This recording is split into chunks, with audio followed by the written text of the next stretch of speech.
हम ध्यानस्थ होने की प्रयास कर रहे हैं। ध्यानस्थ होने से पहले धारणा विधि को हम आचरण करते हुए पहले मंत्र धारणा किए थे, फिर अजपा मंत्र को धारणा किए थे, फिर सांसों की ध्वनि को धारणा किए थे। फिर इस अध्याय में हम सांसों की ध्वनि को सुनते सुनते जिंगुर वाला आवाज़ को सुनने के प्रयत्न करेंगे।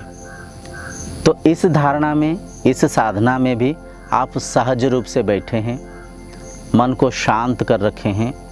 मन में अजपा मंत्र को कुछ समय जपिए, धारणा करिए। धीरे धीरे सांसों की ध्वनि सुनाई देगा, धीरे धीरे आपको जिंगुर की आवाज़ सुनाई देगा।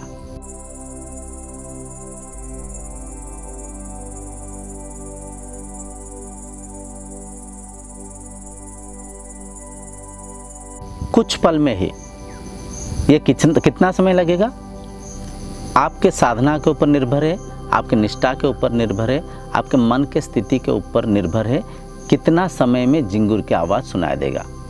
चाहे जो भी है, निष्ठावान होकर शांत होकर जब आप बैठेंगे, मन जितना जल्दी अंतर्मुखी होगा उतना ही जल्दी आपको जिंगुर की आवाज़ सुनाई देगा।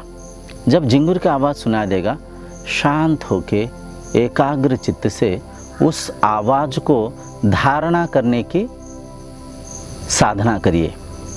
जब उस आवाज़ को धारणा करने की साधना कुछ दिन करेंगे, देखिए एक साधना कुछ दिन करने के बाद जब वो साधना सहज हो जाएगा, सरल हो जाएगा, फिर दूसरा साधना आपको दर्शाएगा, आपको दूसरा साधना में ये साधना विधि आपको लेके जाएगा अपने आप।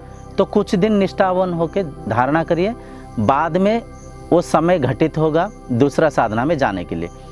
तो जिंगुर साधना को, इस ध्वनि को सुनते समय जब मन और अंतर्मुखी होगा और शांत होगा, आपको हृदय स्पंदन सुनाई देगा। हार्ट बीट, लबधप लबधप लबधप, कानों में आपके हृदय स्पंदन स्पष्ट सुनाई देगा। तो इस साधना में आप एकाग्र चित्त में शांत होकर बैठे हैं, हृदय स्पंदन को सुन रहे हैं, हार्ट बीट आपको स्पष्ट सुनाई दे रहा है। बिल्कुल आप उस हार्ट बीट को सुनते जा रहे हैं, हृदय स्पंदन को मन में धारणा कर रखे हैं। हम इस बात को कई बार चर्चा कर चुके हैं, मन एक समय एक विचार को ही धारणा कर पाता है। तो इस साधना विधि में जब आप मन में हृदय स्पंदन को सुनते हुए धारणा करेंगे, बाकी विचार थम जाएगा, बाकी विचार रुक जाएगा, मन और शांत होगा, मन और स्थिर होगा, मन और एकाग्र होगा, मन और अंतर्मुखी होगा। मन अस्थिर होने के कारण हमें अंतर ध्वनि हमें सुनाई नहीं दे रहा है। मन जितना शांत होते जाएगा, मन के अंतर ध्वनि उतना स्पष्ट सुनाई देते जाएगा। तो इससे मन में एकाग्रता आ रहा है, मन की जो विचारों के वेग है वो शांत होते जा रहा है, मन में स्थिरता आ रहा है। स्थिर मन ही कोई भी कार्य करने में फोकस कर पाता है। अस्थिर मन कोई भी कार्य साधना में आगे नहीं जा पाता है, सिद्धि प्राप्त नहीं कर पाता है। तो कई लाभ है, धीरे धीरे हम चर्चा करेंगे।